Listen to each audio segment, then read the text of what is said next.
En 1972, l'actrice française joue un méga rôle censé la propulser au sommet superstar. Malheureusement, le film a eu l'effet inverse sur sa carrière puisque le public s'est opposé avec véhémence à la scène scandaleuse dans laquelle elle a joué. Elle a été forcée violée dans une scène intime qui a laissé une marque dévastatrice sur sa vie et sa carrière jusqu'à sa mort. Pourquoi a-t-elle été violée de cette façon? Qui était responsable de qu'est-ce qui lui a fait accepter une scène aussi obscène? Rejoignez-nous pour plonger dans le monde déchirant l'histoire d'une actrice française qui a été harcelée dans le film car chaque détail troublant était enregistré. La femme violée dans le film Enfance Maria-Hélène Schneider est née à Paris dans la famille d'un acteur français populaire. Daniel Jolin est un séduisant mannequin nommé Marie-Christine Schneider, qui possédait une librairie à Paris. Le père de Maria ne l'a jamais reconnue comme sa vraie fille, car elle est née d'une relation illicite avec Marie-Christine Schneider. À cette époque, Daniel Jolin était légalement marié à sa belle épouse Danielle Delorme. Né en 1952, il faudra attendre les années 1970 pour que Daniel Jolin plus tard, il ait reconnu publiquement sa paternité avec Marie. En grandissant, Maria a ressenti un manque soin paternel dans sa vie, car son père a refusé d'avoir quoi que ce soit à faire avec elle dès le début. C'est pourquoi elle a été élevée par une mère exemplaire dans une ville proche de la frontière française avec l'Allemagne. À un moment donné, sa formidable mère, Marie-Christine Schneider, a arrêté de prendre soin d'elle et a décidé qu'il était temps de lui confier la responsabilité de votre fille à quelqu'un d'autre. Elle ne voulait pas s'enliser en s'occupant du bébé, que le père n'a pas reconnu. Marie pensait que sa fille Maria est le résultat d'une malheureuse erreur qui n'aurait jamais dû se produire. Elle a donc confié Maria à une infirmière pendant 2 ans. La jeune Maria vivait avec sa infirmière pendant cette période et a finalement été contrainte d'emménager avec son oncle maternel, Michel Schneider et son épouse. Ils ont eu une petite fille prénommée Vanessa. Bientôt, lorsque Maria a fait ses débuts d'actrice et est devenue populaire, la petite Vanessa l'adorait tout simplement cousine plus âgée, enregistrant chaque clip et photo de Maria qu'elle pouvait trouver dans un dossier en plastique.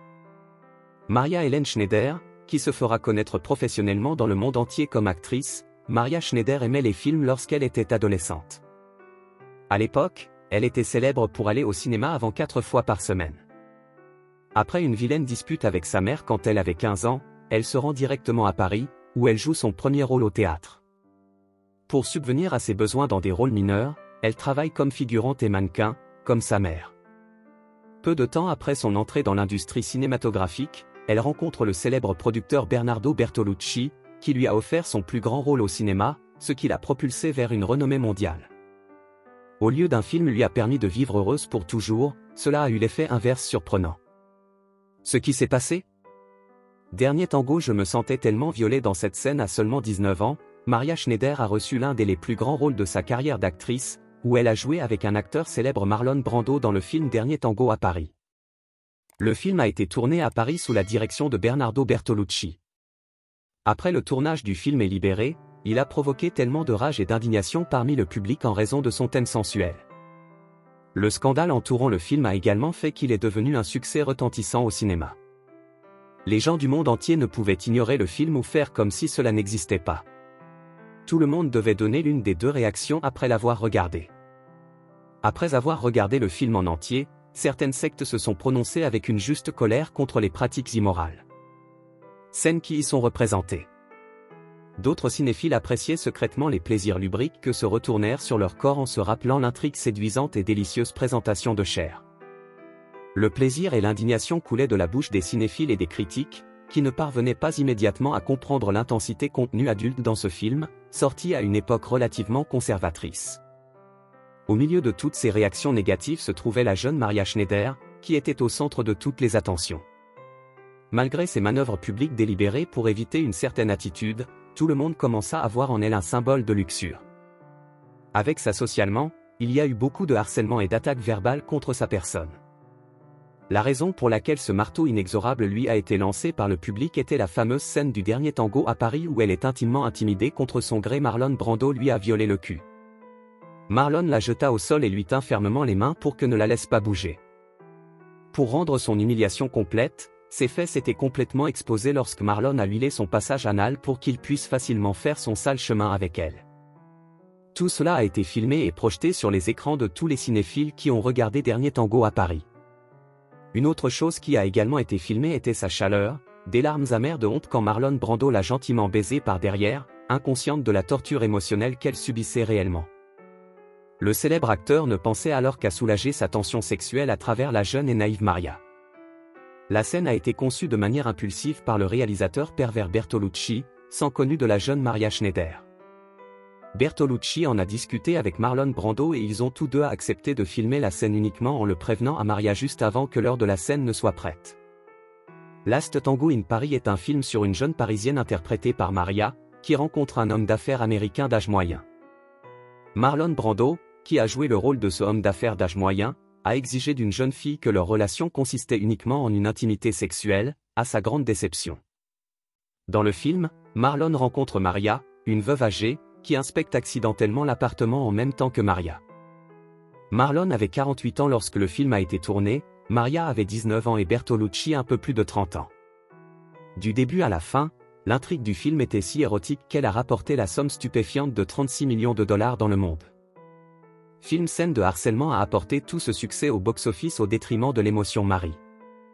La scène centrale de harcèlement ne figurait pas dans le scénario pour lequel elle s'était inscrite. Elle n'avait aucune idée qu'elle serait ajoutée plus tard et poussée avec force dans sa gorge. La scène immorale était le fantasme érotique de Bertolucci et il la partageait avec Marlon Brando. Marlon, qui venait de remporter le succès retentissant de son précédent film Le Parrain, n'a eu aucun problème à se déshabiller pour alimenter l'authenticité du film. Marlon et Bertolucci a continué à discuter et à finaliser les plans pour que la célèbre scène se déroule sans problème, tout en gardant Maria dans l'ignorance de son plan. Sur le tournage du film, Bertolucci a vu du pétrole stocké à proximité. Marlon, je l'ai vu aussi. Ils ont établi un contact visuel et ont immédiatement compris comment la scène allait se dérouler. Plus tard, Maria est arrivée et Bertolucci a fait le gros du travail en lui expliquant de nulle part que dans la scène suivante, elle serait agressée contre sa volonté. Marie a d'abord protesté, mais les deux hommes ont fait de leur mieux pour la convaincre d'accepter. Marlon lui a dit, « Maria, ne t'inquiète pas, c'est juste un film. » Cela semblait la faire pendant que le réalisateur commençait la scène pour que Marlon puisse devenir brutalement charnel connaissance avec elle de la manière la plus grossière et la plus agressive. Maria n'est pas je me sentais bien à l'intérieur à cause de ce qui se passait. Pendant tout le temps que la scène se déroulait, j'ai vraiment pleuré. Elle a pleuré de manière incontrôlable tout au long du tournage. Comme elle l'a admis plus tard au public, les larmes dans cette scène étaient tout à fait réelles. Une fois le tournage de la scène terminé, Marlon n'a pas pris la peine de la consoler ni de s'excuser auprès d'elle. Il a simplement fermé sa fermeture éclair et a quitté la pièce comme si de rien n'était. Cette action inquiétait un peu Maria, car elle sentait que Marlon pouvait la réconforter pour ses larmes après ce qui venait de se passer. En se levant du sol, Maria a admis qu'elle était tellement humiliée. Elle a également admis que je me sentais honnêtement tellement insultée par Marlon et Bertolucci. Me consoler après tout ça, Maria a fait remarquer qu'elle était reconnaissante que la scène ne soit qu'une seule prise. Elle ne savait pas à quel point elle se serait sentie pire si le réalisateur avait ressenti le besoin de refaire encore et encore une scène aussi humiliante. Rien que d'y penser, son estomac se retournait si fort, mais cela ne la frappait pas aussi fort, comme lorsqu'elle regardait la première du film au cinéma. Elle a assisté à la première avec une certaine Esther Anderson. Esther se souvint que dès le début de la scène où elle brutalement maltraitée au sol, Maria a eu une réaction instinctive à son égard. Elle a crié et s'est enfuie du cinéma parce qu'elle ne savait pas que le public allait faire avec elle. Esther a dit qu'elle avait dû courir après Maria dans la rue et réconforte-la. Maria a fini par prendre de l'herbe, de l'héroïne et d'autres drogues pour échapper à la réalité de votre vie traumatisante. Ce rôle unique au cinéma a ruiné sa vie à partir de ce moment-là. Bertolucci a admis qu'il voulait humilier Maria. Conséquence, depuis la sortie de Dernier Tango à Paris, chaque producteur a contacté Maria pour qu'elle ne joue que des rôles sensuels. Elle les a rejetés avec véhémence parce qu'elle voulait désespérément être vue en dehors de ce stéréotype. Son souhait préserver les restes d'innocence et de dignité était vain, puisque l'image de la jeune fille jetée au sol avec ses fesses nues ne pouvait sortir de l'esprit de personne. En raison de la manipulation et de la coercition de Bertolucci pour la forcer à jouer dans une telle scène, Maria n'a pas pu pardonner à Bertolucci pour le reste de sa vie. Elle l'évitait comme la peste. Se souvenant des années qui ont suivi le film, elle a parlé avec une telle irritation de Bertolucci qu'il était gros, en sueur et très manipulatrice, et qu'elle avait eu un mauvais pressentiment avant d'accepter rôle. Elle a continué qu'il était comme ça avec Marlon et avec elle. Parfois le matin Maria a dit qu'il avait fait certaines choses pour obtenir une réaction de ma part. Parfois le matin sur le plateau il pouvait être très gentil et dire bonjour, et d'autres jours, il ne disait rien du tout. Ses expériences avec Marlon Brando et le réalisateur tordu n'ont fait que renforcer son opinion déjà négative sur les hommes depuis l'enfance, puisqu'elle était éloignée d'elle père. En réfléchissant à cela, Maria a déclaré qu'avant même son expérience dans Last Tango in Paris elle avait du mal à faire confiance aux hommes. Elle a poursuivi en disant qu'elle n'avait rencontré son père qu'à l'âge de 15 ans et que tous les modèles de sa famille étaient des femmes. Bertolucci n'a fait qu'aggraver sa déjà mauvaise opinion des hommes en la forçant à se livrer à cet acte devant la caméra. Il a ensuite admis ses réflexions dans une interview lorsqu'on l'a interrogé sur Maria et la scène controversée. Alors qu'il expliquait tout ce qui s'était réellement passé de sa version de l'histoire. Bertolucci a dit que la scène était une idée que lui et Marlon avaient eue le matin avant le tournage. Selon ses propres mots, le scénario était que Marlon devait forcer son chemin et qu'ils prenaient tous les deux leur petit déjeuner. À l'étage de l'appartement qu'il louait il y avait une baguette et du beurre, et nous nous sommes regardés, et sans dire un mot, nous savions ce que nous voulions. Cette déclaration a provoqué des rires gênants dans la foule qui écoutait Bertolucci. Poursuivant son histoire, il a déclaré « Je n'ai pas dit à Maria ce qui se passait parce que je voulais sa réaction en tant que fille, pas en tant qu'actrice. Je voulais qu'elle réagisse et se sente humiliée en continuant à crier. Je pense qu'elle nous détestait moi et Marlon parce que ils ne lui ont pas dit qu'il y aurait de l'huile sur elle comme lubrifiant. » Lorsqu'on lui a demandé s'il regrettait d'avoir filmé la scène de cette façon, Bertolucci a répondu non décisif. Il a dit qu'il ne regrettait pas de l'avoir fait, mais qu'il se sentait coupable. Il a expliqué son position dans laquelle parfois, pour faire des films et obtenir quelque chose, il faut être complètement libre. Selon ses propres mots, je ne voulais pas que Maria exprime son humiliation et sa rage. Je voulais que Maria se sente plutôt que de feindre la rage et l'humiliation. Ensuite, elle m'a détesté pour le reste de sa vie.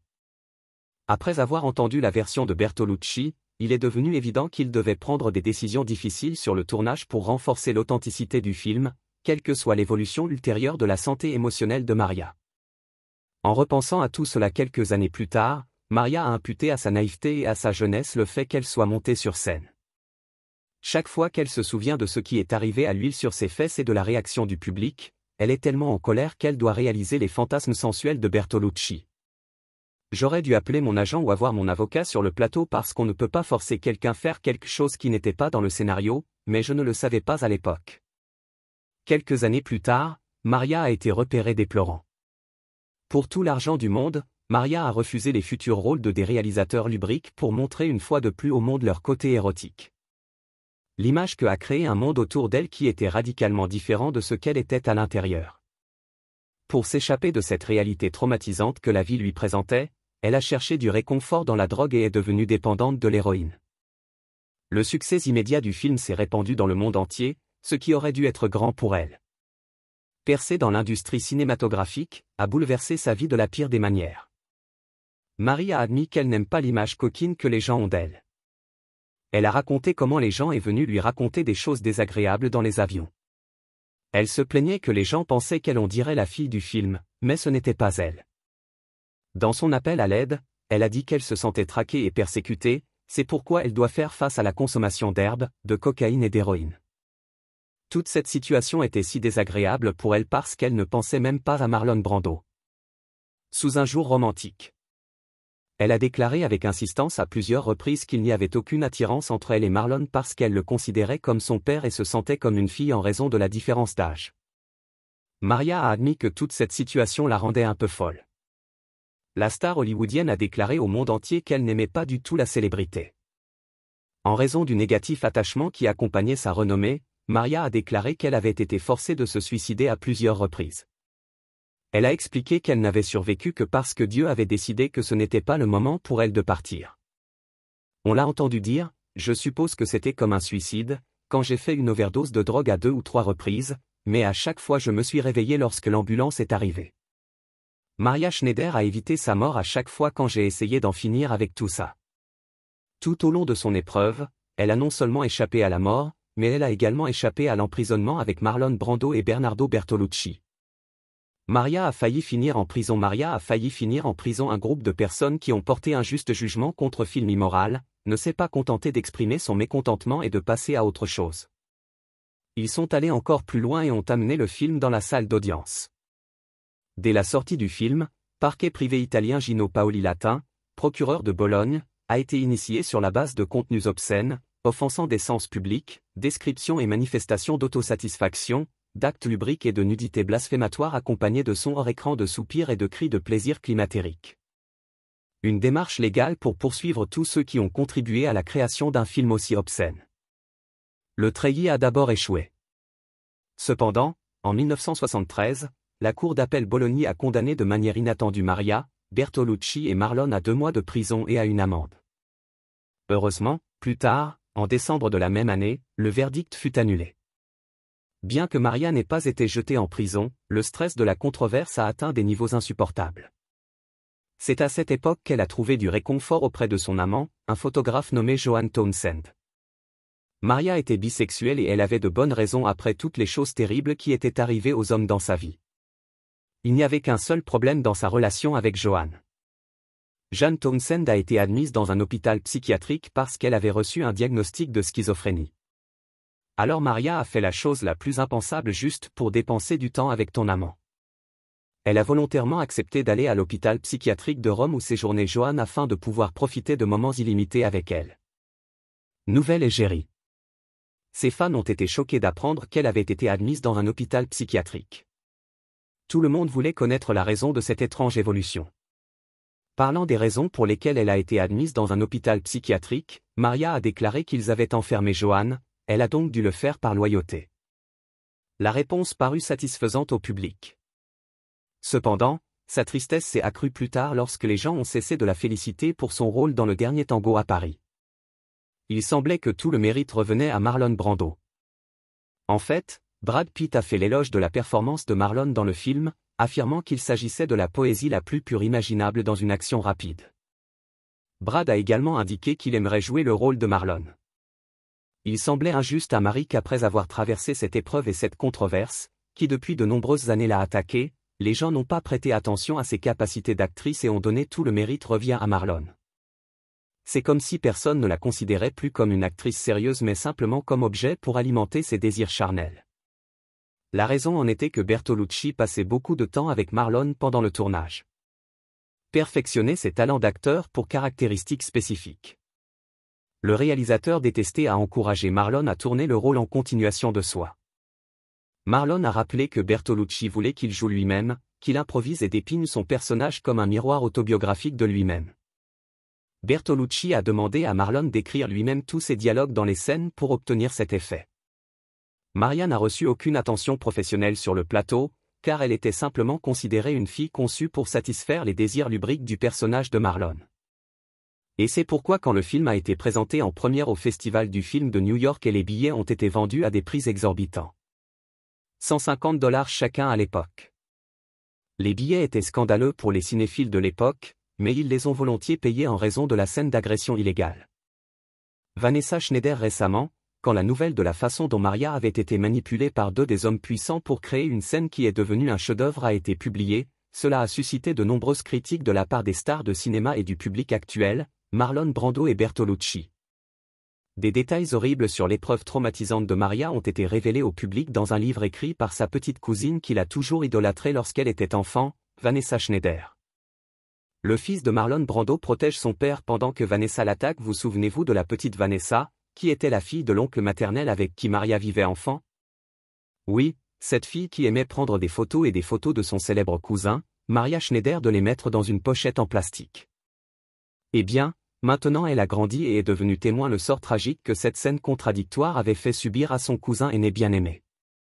Elle a vu Maria se droguer et a sympathisé avec elle. Depuis lors, Vanessa a toujours voulu raconter la véritable histoire de ce qui s'est passé après de nombreuses conversations sincères avec Maria. Sachant que Marie n'approuverait pas cela, elle l'a gardée à distance jusqu'à ce que Maria meure d'un cancer à l'âge de 58 ans.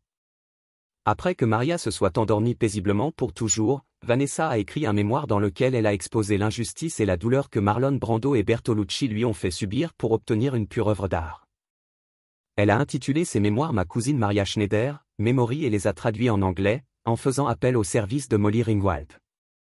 Après avoir publié ses mémoires, Vanessa a révélé dans une interview qu'elle a toujours été fascinée par sa cousine Maria, très populaire en France, mais pas pour les bonnes raisons. Comme beaucoup d'autres, elle a dit qu'elle a attiré Maria vers son film scandaleux Le Dernier Tango à Paris. Maria était un peu une star, et elle l'admirait. En même temps, elle ressentait aussi le besoin de la protéger. Vanessa a déclaré que Maria lui avait dit un jour qu'elle voulait partager sa version avec elle. Cette histoire. À cette époque, Maria avait déjà donné une interview dans laquelle elle avait été victime de violences. Dans la scène de sodomisation de son film le plus populaire. Cependant, elle voulait que sa petite cousine sache quel genre de femme elle était et ce qu'elle était une actrice au-delà de son interprétation dans Last Tango in Paris. Puisque Vanessa était déjà journaliste et avait écrit plusieurs romans, Maria lui a confié la tâche de documenter le traumatisme indescriptible qu'elle vécut à la suite de cette scène. Maria, semble-t-il, n'a pas voulu faire cela de son vivant, peut-être parce que cela pourrait rouvrir de vieilles blessures qu'elle essayait déjà de guérir. Vanessa a admis qu'elle avait un peu peur d'écrire un livre sur sa cousine. Cependant, elle a révélé qu'elle avait écrit le livre du point de vue de son enfance. Avec mes yeux, une petite fille qui aimait tellement sa cousine aînée qu'elle voulait partager le point de vue de la femme, qui était Maria, la cousine qu'elle était pour elle, la drôle de fille qu'elle était dans sa vie personnelle, qui a eu une vie difficile et vie aventureuse. Maria a également traversé des combats personnels très intenses parce qu'elle, sa famille n'était pas du tout protectrice envers elle et Vanessa voulait tout capturer dans ses mémoires. Vanessa a pu écrire un livre pour faire la lumière sur la façon dont Maria s'est sentie violée par le film. Les rôles que Marlon et Bertolucci ont joués dans tout cela, et quelle est l'ampleur, le public ne pouvait s'empêcher de la voir comme une sale fille qui n'était bonne qu'à satisfaction animale des pervers. Elle a également décrit une situation déprimante, la façon dont Maria a géré tout cela en tombant entre les mains de la cocaïne et de l'héroïne. Dans son livre, Vanessa a mis en lumière l'absence de soutien parental fort dans la vie de Maria. Sa mère ne se souciait pas vraiment d'elle. Elle a rencontré son père dans les environs 15 ans et il l'a emmenée dans des boîtes de nuit et l'a initiée à la drogue. Vanessa savait que Maria lui a donné la permission de partager des informations aussi discrètes sur elle lorsqu'elle n'était plus là. Autrefois troublantes, des informations détaillées sur la vie de Maria ont été rendues publiques selon les mémoires de Vanessa, cela a provoqué chez chacun toute une gamme d'émotions. Beaucoup de gens ont lu conclusion une révélation qui donne à réfléchir et qui n'a donné que pour la première fois un aperçu de l'angoisse mentale que Marie a traversée. Ceux qui étaient dans la fleur de l'âge à cette époque ont finalement compris pourquoi Marie a montré un comportement étrange sur le plateau, comme partir en plein tournage. Ils ont également réalisé pourquoi un tel comportement a poussé les producteurs et les réalisateurs à éviter de la choisir pour des rôles. Une vague de compréhension a submergé les fans de Maria Schneider lorsqu'ils ont finalement réalisé pourquoi Maria n'est jamais apparue dans d'autres rôles érotiques et a été à la hauteur de son battage médiatique en tant que symbole de luxure. Ce n'était pas parce qu'elle ne pouvait pas le faire, mais parce qu'elle était psychologiquement endommagée. La scène même qu'ils appréciaient tous à l'époque. Maintenant, ils savaient que ses larmes dans cette scène étaient réelles et provenaient d'un lieu de profonde violence en elle. Cela a également mis en lumière l'injustice de l'industrie cinématographique et l'injustice de une fois qu'un groupe d'hommes puissants est autorisé à dicter ce qu'ils considèrent comme une œuvre d'art, même si cela se fait aux dépens d'une femme. Les gens commencent à se demander pourquoi Marlon Brando a violé Marie et pourtant justice n'a pas été rendue contre lui. Le livre de Vanessa a provoqué une toute nouvelle vague d'indignation dans l'industrie cinématographique, alors qu'elle ramenait l'esprit de tout le monde sur la façon dont un adolescent naïf avait été exploité, deux hommes vigoureux qui se trouvent être de grands noms du cinéma. Personne ne veut, les normes de créativité étaient dictées uniquement par les hommes, car il leur était démontré qu'ils avaient réputation de satisfaire ses désirs les plus bas à travers les corps de jeunes actrices innocentes. Le nom de Marlon Brando a été noirci par tous ceux qui ne voient désormais qu'en lui pédophile. Son héritage d'acteur légendaire est sur le point d'être effacé par cette nouvelle révélation sur ce qu'il a fait à Maria il y a une cinquantaine d'années. Chris Evans, acteur populaire, a écrit en ligne qu'il ne regarderait plus jamais le film ni Marlon Brando avec les mêmes yeux. Il a terminé en disant que c'était dégoûtant et qu'il était furieux. D'autres célébrités se sont jointes à Chris Evans pour condamner publiquement les actions de Marlon, affirmant à quel point elles étaient furieuses d'entendre la nouvelle révélation. La famille de Marlon abattue par les récents développements et le dénigrement massif de son nom dans les médias. Le fils de Marlon Brando, Nico Brandon, âgé de 55 ans, a joué pour défendre l'intégrité et le caractère de son père. Il ne le croit pas, son père est le même que celui que Vanessa Schneider a décrit dans ses mémoires. Il est convaincu que le public en colère se fait une fausse idée de qui est son père. Nico a déclaré avec passion que ce n'était pas vrai. Il dit avec une telle incrédulité, ce n'est pas mon père, il n'était pas si mal du tout. Il était pour les droits de l'homme et les droits civiques, en marche avec Martin Luther King, il était pour le peuple, pas contre le peuple. Nico l'a résumé en disant que l'homme que toutes les célébrités ont condamné en ligne n'était pas l'homme qu'était son père. Que pensez-vous de l'actrice française qui a été injustement insultée dans une scène du film? Laissez votre avis dans les commentaires. N'oubliez pas d'aimer et de vous abonner pour des vidéos plus intéressantes.